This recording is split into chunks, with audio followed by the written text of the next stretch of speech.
So we've spent 5 days starting on Monday discussing money, and the idea that we were going with was to say we want to demonstrate that God does not do a smash and grab when it comes to our finances. And you'll know if you've ever observed a smash and grab, whether you're in a taxi or you're in a car, that normally you'll be at the robot and you'll have your bag somewhere on the side or your phone on the side, and then a thief comes in and smashes the window, grabs your bag, grabs your wallet, grabs your phone. Now you are left on your own to try and change your cards, to try and change your and make sure your identity is not changed. And sometimes we represent God as somebody who does a smash and grab, smashes our budget, grabs his tithe, grabs his offering. And we've decided to spend the whole of this week demonstrating that before God has come to say return tithe, before God has come to speak about offering, before God has come to speak about giving to the needy, he has given us enough direction on how to manage our finances, how to grow our finances, how to get out of debt. And that's really what we wanted to demonstrate more than anything, so that the next time you interact with your Bible, the next time you think about financial stewardship, you know that it is holistic, it is not a smash and grab. And therefore, we spent some time looking at a couple of verses, and our idea was that how do we attain financial freedom? How do we get to a point where we have a better relationship with money? We looked at 5 things in the last 5 days. We started by discussing a city without walls based on these verses in front of you. And there we were saying that most of our money problems have little to do with money, but have more to do with the way we think and our emotion. We moved on Tuesday. We started talking about budgeting, and we say budgeting is an art. If I'm to live within my means, I've got to use a tool called budgeting. And we looked at the verse that's found in Luke 28, verse 30, Luke 14, verse 28 to 30, and we said that the whole mission when it comes to budgeting is to make sure that you can meet your basic needs always, both today and in the future. But the budget also helps you to remove anything that threatens your ability to meet your basic needs. And that is why we had to then move on to talk about debt and to talk about those things. So we spent some time on budgeting. We moved on and we said that these are the categories that you should put on your budget, simply because your money that you've worked hard for must also work hard for you. It must touch every area of your life. And we suggested some budgeting categories. We suggested you label your budget. We suggested that you track your budget on a weekly basis, and at the end you end up with a spreadsheet like this. And of course we moved on and then said that you need to move things that threaten your ability to build wealth, and we said debt is one of those. And we spent some time showing each other that most of us are spending a lot of our money repaying debt, and we said stewardship is useless if it doesn't help us to get out of debt. And therefore, we also reminded each other that you build wealth by accumulating assets, not by accumulating debt. And therefore, we made a case for getting out of debt. And we looked at a couple of verses that support this idea. And of course, we read from Adventist Home, page 393. And that's where we borrowed a few ideas on how to get out of debt, and therefore we start on these 7 steps out of debt. We discussed all of them, and then we moved on to day number 4, and we were saying this time, how do we make sure that we don't face financial emergencies? I've gotten out of debt, I've learned to live within my means, but if a financial emergency happens, I'm going back to square one if I'm not prepared. And therefore, we define financial emergencies as any unexpected event that leads to a cash flow. Now, we spoke about that, and we said that it can happen to any one of us. If you own anything, it can be lost, it can be destroyed, and to replace it, you find yourself having to borrow if you are not prepared. But we then said we need to prepare for financial emergencies. Of course, we spoke about relationship emergencies, we spoke about emergencies that affect our income, we spoke about emergencies that affect our health, we spoke about emergencies that can affect our businesses. And we said that if these emergencies find us ill-prepared, it will lead us into debt, and we will not attain financial freedom. And therefore, we said our response should never be to panic, because we have not been given a spirit of fear, but a spirit of power and a sound mind. And therefore, we must exercise a sound mind to balance between likelihood and impact. We spent some time discussing that. We also said that we should not ignore financial emergencies and say, because, and we read a few verses to teach us that actually God expects us to take some precautions and prepare for emergencies. And therefore, we said we have a few options in terms of how we respond to emergencies. We can reduce the risk of emergencies. We can transfer the risk of emergencies by or share it through insurance, or we can actually build our own emergency fund. We spoke a little bit about that. And then last night, we then went into the idea of investing, and we said that we want to keep it to the basics because it is such a broad topic. So we went into the basics of investing. And we said that the Bible says something interesting in Proverbs 13 verse 22. It says that a good person leaves an inheritance for his children's children. And the only way to leave an inheritance, it is not to accumulate debt, but it's actually to accumulate assets. And we discussed that in some detail. We looked at some verses where the Bible was also warning us against get-rich-quick schemes. And we spoke a little bit about that during the question and answer session. We also agree that there are two ways to build wealth. It is through employment or through entrepreneurship. Both these ways have their own issues. We defined what investing is, and we demystify, we remove all jargon from investing so that we can show that it is accessible to all of us. And the idea here was to demonstrate that a better relationship with our money is not a myth, is not something that is outside of our reach. In fact, the Bible has given us enough guidance, and God has given us enough common sense to actually have a better relationship with our money. And that was the idea. And we said that you don't just invest, you must set your goals. And those goals will determine where you invest. There are short-term goals, medium-term goals, long-term goals. And we said, depending on those goals, you can then invest in different places. We discussed some of these different places. As you can see in front of you, these slides, you can invest in cash, you can invest in bonds, in property, or in shares. And of course, there's other nicer investments like investing in cars, investing in gold. There are many things you can invest on, but it's based on your goals. And of course, we also said that investing is accessible. You don't need a whole lot of money to invest, because you can invest through stock fails, you can invest through unit trusts and things like that. And therefore, that is how we ended our week. And those are the things that we discussed. And we were showing biblical authority, we were showing research, and we were using common sense. And I hope we all learned something and we'll have a better relationship with money. And this is very important that we follow the order that we followed. It is important that you don't start investing when you are still swimming in consumption debt. And we tried to demonstrate that when we were discussing debt. Now, if I go and invest while I'm still swimming in debt, you know, I'm like somebody who wants to lose weight, right? Or wants to live a healthy life. So they do the right thing. Every morning they go to the gym, or they go and jog and they exercise, doing the right thing. I'm investing,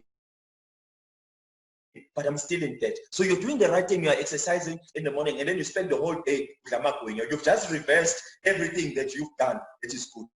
Exactly what happens when I go and invest to earn 15% while I'm swimming in a Z-Gas account and I'm paying 25%. You need to get rid of debt because it threatens your ability to build wealth. And we also differentiated between profitable debt and consumption debt. So there's no debate around that. You can go back to those lectures. Now, I want to spend maybe 10 minutes demonstrating to you that when you follow these things that we learned, I want to give you a glimpse of what it does when you follow these things and what happens if you still continue in the normal way that you are used to. Look at these two people. They're both the same age. Sithole is 25, Zodwa is 25. Zodwa wenkosi, not Zodwa abantu. There we go. 25, Sithole is 25. They earn the same amount of money. And of course, they feel very powerful because the world classifies them as the middle class. And we also spoke about the middle class, that the problem is that we classify each other by income, not by net worth. And anyway, we'll talk about that later. So these are the two people, same age, same salary, at their financial situation. Sithole every month is is left with minus 14,000, which means he lives off a credit card. Zodwa every month, same salary, is left with just 58 rand. In fact, Sithole doesn't even return tithe. We'll talk about it another day when you've got experts on the issues of tithe. But Zodwa earns the same amount of money, still returns tithe, and he still is left with a positive. What has happened here? Let's look at their choices. If you look at Sithole, both of them are supporting their family. So you can't say Sithole is in the negative because of black tax. Zodwa is also supporting her family. Sithole is also supporting his family. Both of them are eating, but look at what's happening. Because to Sithole, where he shops for food makes a statement about his status. Zodwa has understood that we eat to live, we don't live to eat. Zodwa also understands that food is for building my health. It is not to make a statement. Of course, sometimes she also wants to look like she buys from that beautiful shop, so she goes and buys plastic from there and then goes to the cheaper shop for that. But look at all their expenses. Sithole is living in an expensive house. Sithole drives an expensive car. Sithole has expensive hobbies. Sithole has a rewinding pay TV, etc., etc. The choices that they've made determine how they end. And that's the point that we were making when we started by discussing the way we think. And we say, money is nothing except what we do with it. It finds its meaning in our desires. It finds its meaning in how we define status. Sithole defines status by the type of car that he drives. Zodwa defines status by her competence, by the fact that she can sleep at night knowing that she owes nobody anything. And that is how she defines her status. Zodwa loves to live life. You can see she's putting money aside for overseas trips. It doesn't mean that if you must manage your finances very well, you must stop enjoying life. No, you enjoy life, but in a planned way, in a way that is affordable, in a way that makes you sleep at night. Right. Now, let's look further at them. Look at Sithole. Sithole, in fact, when we look at Sithole in church, he looks like marriage material. You know, he drives the car, he has the address, he has the labels, the clothing, but the funny thing is, all of it is financed by debt. He has the most expensive car, he has the most expensive clothing, it's all through debt. In fact, he even took a personal loan because he wanted to go and invest with Skumza, ignoring what we've learned about get-rich-quick schemes, and he lost so much money there. We'll talk about him another day. Now, if you were to look at Sithole's net worth, at the age of 30, I just want to minimize what you can see, at the age of 30, Sithole will be worth 465. Remember what we learned. We said that wealth is not necessarily my income. Wealth is how much do my assets exceed my liabilities. Wealth happens when what I own is bigger than what I owe, and what I own generates income for me. Then I've attained wealth. Look at Sithole at the age of 30. 5 years from when we first met him, he will be worth 465,000 rand. Now, it looks exciting because it's a positive number until you see what Zodwa will be worth. At 35, Sithole will look like a millionaire. He'll be worth 1.7 million. And it looks all great. But let's meet Zodwa. Let's look at Zodwa. Zodwa doesn't drive the most expensive car because Zodwa has understood that the car is for transport. It doesn't make a statement. It transports. It's not talking. What talks is what's in here. So Zodwa has a basic car because she wants transport. Zodwa has a basic place to stay, and he bought it as a second-hand car. Remember when we said that if you are still in debt, if you are not that yet very wealthy, it doesn't make any financial sense to go and buy a brand new car. So that's exactly what Zodwa did. Bought a second-hand car, make sure that it's the simplest of all cars. It is safe, it's got airbags, it is roadworthy, and Zodwa is able to live a beautiful life. Now, look at Zodwa. Zodwa likes to dress well. So do you see that by saying let's manage our money very well, it does not mean no. It means that I buy what I afford. And if I know that I like expensive things, I wait until those expensive things are affordable. Did you know, and I want you to go and Google this thing, every 3 months is a sale. And for furniture and for anything. And Zodwa knew this, and she made sure that she saves money so that she can buy clothing at less the price. And that's what she does. She still looks good, by the way. And look at Zodwa. Look at Zodwa. By the time she reaches the age of 30, she will be worth 800,000. By the time she reaches the age of 35, She will be a rich young ruler because she'll be worth 3.5 million rands. Why? Because she made different choices. Zodwa had a goal to reach 1 million rands by the time she's 40. And she put money to that goal. Remember, we said that you invest based on your goals. So Zodwa at 35, that reach 1 million fund of hers will have 485,000. Zodwa also understood that life here will confirm. So she knew that she might lose her job at some point. So while she has a job, remember the Bible says in Proverbs 6, verse 6 to 12, it says, go to an ant, you sluggard. The ant knows it's going to be summer all year long. So during summer, it collects food. That's exactly what Zodwa did. While she has a job, she says, you know what, let me put some money aside to build an emergency fund. Look at her. By the time she's 35, her emergency fund has 350,000 rands. All those things were in her budget when I listed for you what she does with the money. By the time she's 35, Zodwa will be worth 3.5 billion. Look at Zodwa. She didn't go every 5 years, and change her car. After year 5, when she finished paying off the car, she continues putting the same amount of money, except this time around, she wasn't sending the money to the bank. She was sending the money to herself, putting money aside so that she can buy a car cash if she wants to replace it. I said to you that millionaires, an average millionaire keeps his or her car for at least 7 years, having bought it as a second-hand car. This is what Zodwa does, right? Look at Zodwa. Because of following what we have learned in the past 5 days, it is possible to build wealth and become a millionaire at a young age. Right.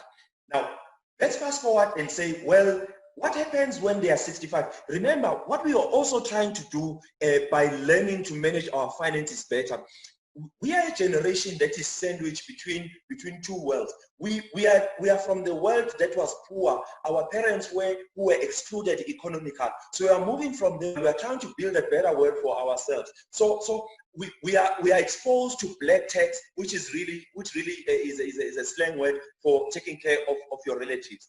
Now, will we break the cycle of black tax? Many of us won't break the cycle of black tax because each time we change jobs, we go and cash our pension, we borrow from our future, which means by the time we reach our pension, we will need to rely on our children instead of relying on our pension. Now look at what Zodwa has done.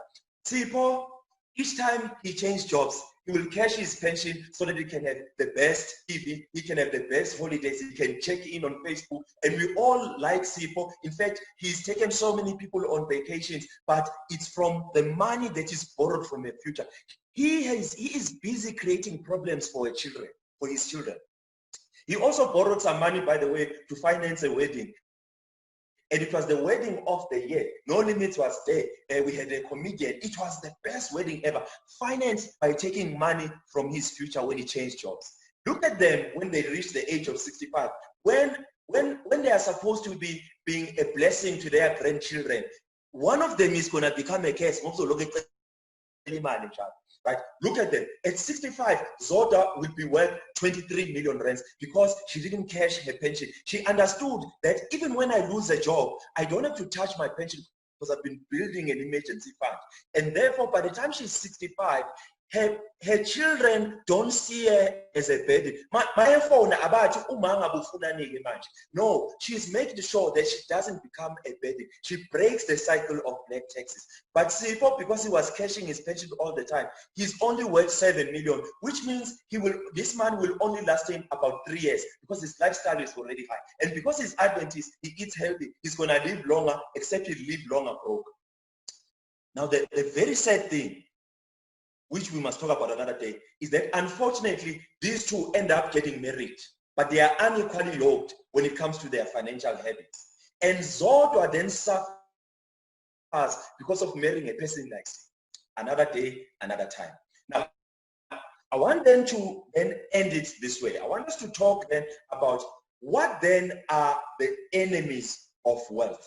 And I want to spend the next 5 to 10 minutes then saying, we have learned what we have learned, but what are the things over and above? Remember, we spent some time thinking about that the way we think and the way we control our emotions can mess up our wealth.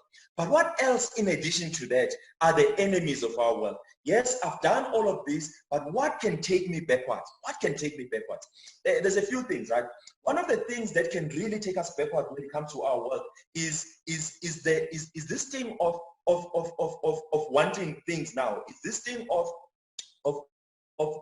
wanting instant gratification. We really don't have a lot of patience, and that impatience can cause us to want things right now, can cause us to get into debt so that we can have things right now. And this is one thing that can erode our wealth. And this thing of being impatient can make you not want to save for the future because you want to look wealthy right now. It's this idea of wanting to look like you are wealthy even when you are not. And here's the interesting thing that I want to show you. That if you were and I'll ask you to go and Google, there's a report on high net wealth individuals in South Africa. You'll be surprised that the average age of millionaires is 57. It's 57. But our problem is that we are very impatient. We don't pace ourselves. So you find a 30-year-old wanting to drive a car as if he's already a millionaire. So we make certain choices that make us look like when we are not. And that can really erode our wealth. And therefore, so that I can look like a millionaire, I then start borrowing money and buying things on debt so that I can look like I've arrived. And if I do that, I will never actually arrive. So I will spend most of my old age repaying debt instead of becoming a millionaire. Our other challenge is that of competition and peer pressure. Now, don't get me wrong, competition is not always bad. Remember, we build businesses because we are competing. In fact, we even have a competition commission because competition is part of this thing. In fact, many of us, if we were not competing, we would have not have passed in school because we were able to aim higher because there was peer pressure. You know, our peers, we always looked to others to do better. But here's the challenge with the way we are competing. Many of us are competing on consumption and not on production. And here's a problem. We compete with what we see, and what we see a successful person, we see someone driving a car, we see someone wearing expensive clothing, we see somebody doing this, but we don't see what's underneath. We don't see what is not visible. We don't meet each other in spaces of production. We don't bump into each other in factories. We bump into each other in malls. We bump into each other in places of consumption. And then we start competing on consumption. We start competing with somebody who has a trust fund. We start competing with someone who's done the work. And I'm saying to you that if you must compete, at least compete on production and not on consumption. Can you imagine a group of old people, because peer pressure happens even with old people. It's crazy, it's madness. Can you imagine a situation where our peer pressure is around investing? Our peer pressure is around living within our means. How beautiful will that be? Our other enemy, of course, is that some of us are lazy by being busy. You know, you are too busy to spend time learning about money. You are too busy to spend time looking at your finances and budgeting. No, I'm busy. We are avoiding confronting our financial situation by pretending to be busy. This is laziness by being busy. And what you don't know will lose your money. And what will make you money. It brings me to another thing, that financial literacy is our biggest enemy. The idea that we want to learn everything except how to manage our finances is our biggest enemy. And I would wish that we spend more of our money teaching our children how to relate better with money. I would wish that we spend more of our budget spending some time with financial planners, spending some time with financial advisors, spending some time like this learning about money, so that because what you know will make you money, what you don't know will lose you money. And the last thing that is our problem is our ego. And many of us spend a lot of money because we care what people think of us. Can you imagine if you didn't care what people thought of you, what car would you have driven? You would have thought of a car as transport. You would have thought of, let me not labor the point. And maybe the other thing, let me skip this because we don't have time. And of course, our other enemy is this thing of each time I receive a salary increase, an income increase, I go and increase my lifestyle.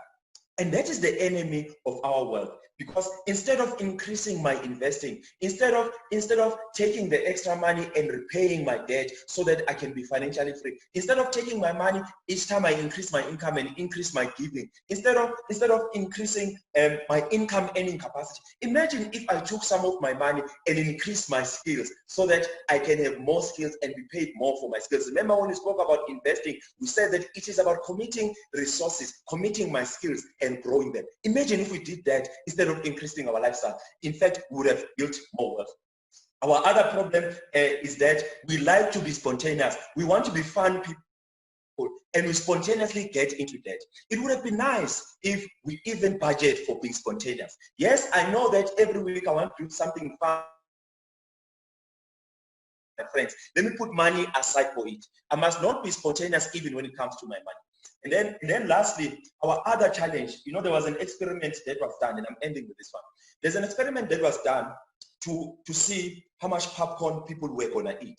So they took two groups of people, and one group, they put them in two different rooms, watching the same cinema, the same movie at the same time.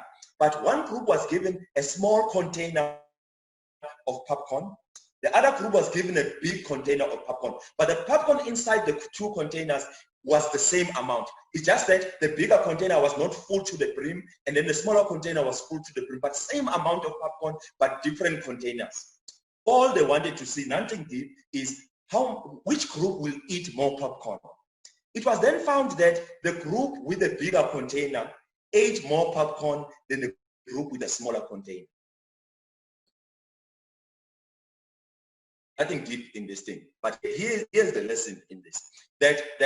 And that is why when you want to lose weight, you must use a smaller plate than a bigger plate. You will eat less. And here's what I'm saying to you, that our challenge when it comes to our finances is that we sometimes let a lot of money be available. Because I've got a bigger container, I keep eating because the container is big. I keep eating in that thing.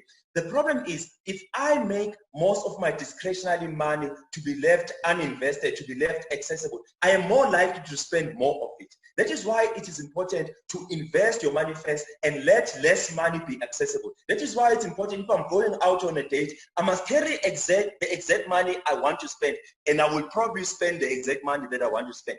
If I allow myself to have access to more money that has not been labeled in terms of what it's going to do, I will end up spending more money. And I want them to then close this way. Jesus had fed them in chapter 6 of John. Remember the story where Jesus feeds the multitude. There was some food that was left, and Jesus says this to them. He says, gather the pieces, gather everything, let nothing be wasted. And I hope that during this week, we have been feeding each other, we have been eating, and we are full to the brim. Because the Bible says when they were full, Jesus says this. And my prayer is that nothing that we have learned goes to waste. My prayer is that we gather what we have learned, because there are some who didn't make it to the wilderness. There are some who didn't make it to these lessons. Can we gather them and make sure that we share with others who are not there? The best way to learn something is to teach it. So I hope we have gathered and nothing that we've learned has gone to waste. And I will end here, and I hope we've learned something, and may God bless you, and may God bless the reading of his word. Amen.